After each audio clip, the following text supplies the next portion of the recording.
So it really only makes sense to choose one. If you've seen the new Robinhood Gold Card, you've probably thought, wow, 3% unlimited cash back, sleek metal design, and you can invest those rewards. How could it get much better than that? However, we can't forget about the Fidelity 2% Signature Visa Card. 2% unlimited cashback professional investing tools, and unlike the Robinhood Gold Card, truly no annual fee. So, how do you possibly choose between these two? Now, most people assume that the 3% on Robinhood beats the 2% offering from Fidelity.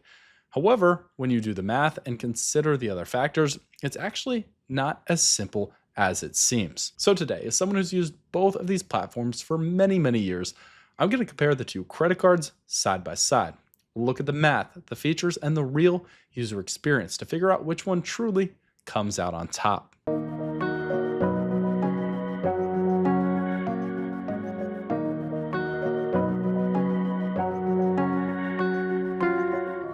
Now, one of the simplest and best strategies in the credit card game is to lock down a premier catch-all credit card. A catch-all card is a card you can swipe on any purchase and it earns a really good cash back or points rate back in your pocket. There's typically two strategies that come into play. Strategy one is the simple, straightforward option. It's the one card play where you swipe one card on every purchase you make. Strategy two is something we talk about a lot in different setups on this channel, and it's a little bit more advanced and it's mixing and matching multiple different credit cards to seek the highest rewards possible depending on what specifically you're buying. Even in this strategy though, you still need a great catch-all credit card for the majority of your non-category purchases. Regardless of what you want to do, if you run a quick search for the top catch-all credit cards, you've probably come across these two we're comparing today. There's a lot to consider, so what I want to show you is the card features and how they work. The cold hard math behind making your best decision, even factoring in the annual fee that the Robinhood Gold Card has, and then finally the additional tools that come with each that you also want to know about before making your decision. So let's start off with card features and how they both work, beginning with the Robinhood Gold Card. The Robinhood Gold Card's earnings are straightforward. 3% unlimited cash back on everything you buy. And then if you purchase inside of Robinhood's travel portal, you'll get 5% on those purchases. Now, before Robinhood launched its Gold Card, the 3% cashback unlimited status was pretty much thought to be an impossibility to ever see in the market. That's because people just assumed it was impossible to give out 3% worth of rewards on every dollar spent, when the transaction fees that Robinhood is making when people swipe their cards from merchants may or may not even equal that. However, Robinhood found a way to do it, which is why this card is such a breakthrough product. Now, on both of these cards, while they're marketed as cashback cards, you're actually earning points. And with those points, you can redeem for things like travel, gift cards, or other items. However, to get the full value, where 1 point earned equals 1 cent in cash back, you need to redeem your points as brokerage cash back. Let's compare that to the Fidelity Visa. The Fidelity Visa earns 2% unlimited cash back, and it also has a travel portal where you'll earn 6% cash back on hotels and rental cars booked inside of Fidelity's portal there. Like I said, you'll earn points here, and you've got a few different redemption options, but the best way to get the full value from your Fidelity points is to redeem those in your investment account. Now, lastly, I have to mention, some people have reported they've been targeted for a sign-up bonus offer for the Fidelity Signature Visa. This compares to the Robinhood Gold Card, which has no reports of any sign-up bonus offers. And while $150 isn't a ton as far as credit cards go, it certainly makes a big jump in at least your initial earnings if you decide to go for that card and you're lucky enough to be targeted for a sign-up offer. Now, let's look at some benefits. Both of these cards are similar off the top in that they've got no foreign transaction fees. However, diving further into the Robinhood Gold Card, this is where we hit the $60 annual fee. For that annual fee, you unlock Robinhood Gold. Robinhood Gold has some similar adjacent to credit card benefits, which include a 4% return on your uninvested cash in your brokerage account. That will last for just an introductory period of a few months before it returns to a still really high 3.5% as of the time I'm recording this video today. With Robinhood Gold, you also get a 3% IRA match, bigger instant deposits, and a lower cost on margin trading and some advanced data and tools if you're seeking to invest inside your account. On the Fidelity Visa side, this card has no annual fees, and it really just has one core benefit, which is the TSA PreCheck and global entry credit. So now that we've seen the benefits, let's look at the cold, hard numbers. If you're just looking at these cards as a numbers game, which one is purely going to earn me more based on my spending habits? Well, this is the section for you. I've broken down spending in different monthly levels. You can picture and visualize what your normal habits are, and if you were to get either of these cards, how much you'd think you'd spend on it in a typical month. The Fidelity Visa works great if you've got lower expenses that you're planning to put on the card. That's because instantly when you're earning rewards, well, those go straight into your pocket, and there's no annual fee on the card to kind of make up for that in terms of your rewards earnings. However, that break-even point hits pretty early on. If you spend under $500 mathematically, the Fidelity Visa will earn you more. However, if you spend upwards of $500, even with a $60 annual fee included on the Robinhood Gold Card, the true power of that unlimited 3% cashback starts to take place, and you can see with increasing spend, the increasing return you get from that 3% cash back. Now, when I did the numbers, I was surprised at how low that break-even point on the Robinhood Gold Card actually turned out to be. $500 of spend dedicated to a catch-all card is really not a lot of money, and the card then starts to benefit you for every dollar you spend after you surpass that point. Now, this is only a slight difference, but it's worth mentioning. When you redeem your rewards and the money goes into your core Fidelity account or your Robinhood cash position, the interest you earn is slightly different. Fidelity is currently giving you 3.68% back on that money, which will grow over time.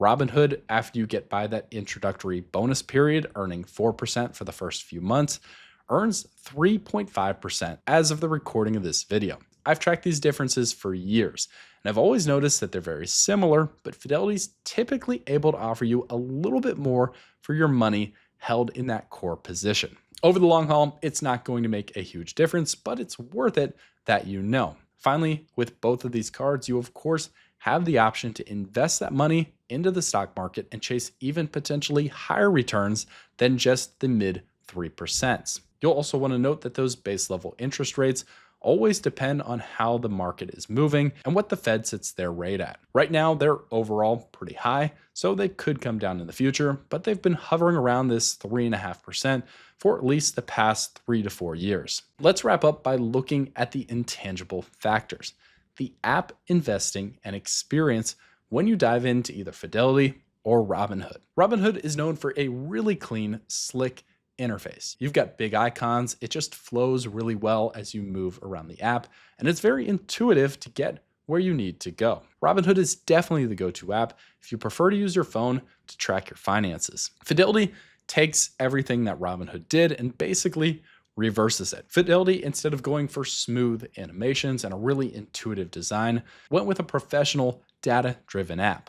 They pack a ton of numbers and information in there, and it's done intentionally so. However, in my personal experience, Fidelity is really built for desktop investing and credit card management. Finally, I want to note that if you're into things like trading crypto or trying to trade different sports events or contracts out there, Robinhood is going to be your way to go. Fidelity has some of this stuff, but it's nowhere near as in-depth as Robinhood, and Robinhood is constantly adding more in this area, whereas Fidelity tends to lag behind. Let me give you my final scorecard. In the category of card earnings and overall benefits on each product, I'm giving the Fidelity Visa a 4.5 out of 5 stars, while the Robinhood Gold Card gets a perfect 5 out of 5 stars. At the end of the day, Robinhood's 3% uncapped cashback earnings are really industry leading, and this is really the best that you can get on a credit card today. What about the pure mathematical return? I rate the Fidelity Visa a 4 out of 5 stars here. The Robinhood Gold Card again earns a perfect 5 out of 5 stars. While the Fidelity Visa may work as the better card if you spend less than $500, $500 of spend in a month is still pretty low, and for the vast majority of people, the Robinhood Gold Card will simply earn more, even though you have to pay in an annual fee with that Robinhood Gold membership. What about the mobile app investing and just overall experience of using that product on your phone. Fidelity gets a 3 out of 5 stars here, whereas Robinhood gets a 4.5 out of 5 star rating. Simply put, Robinhood's app is one of the smoothest and most intuitive financial products that I see today, and it's just easy to use and understandable even when you sign up and just get started. And lastly, what about miscellaneous features and considerations when looking at either Robinhood or Fidelity? For Fidelity, this is the one category that they take the cake. I give Fidelity 5 out of 5 stars, whereas Robinhood gets 3 out of 5 in this category on their side. The reason being is that Fidelity wins on customer service. I've always gotten to speak to a live person who's able to explain concepts simply and clearly and answer the questions that I have. Fidelity also has a stellar long-term track record of being a great company to invest in, very stable, and I can confidently say that their company and their credit cards will be there for many years to come.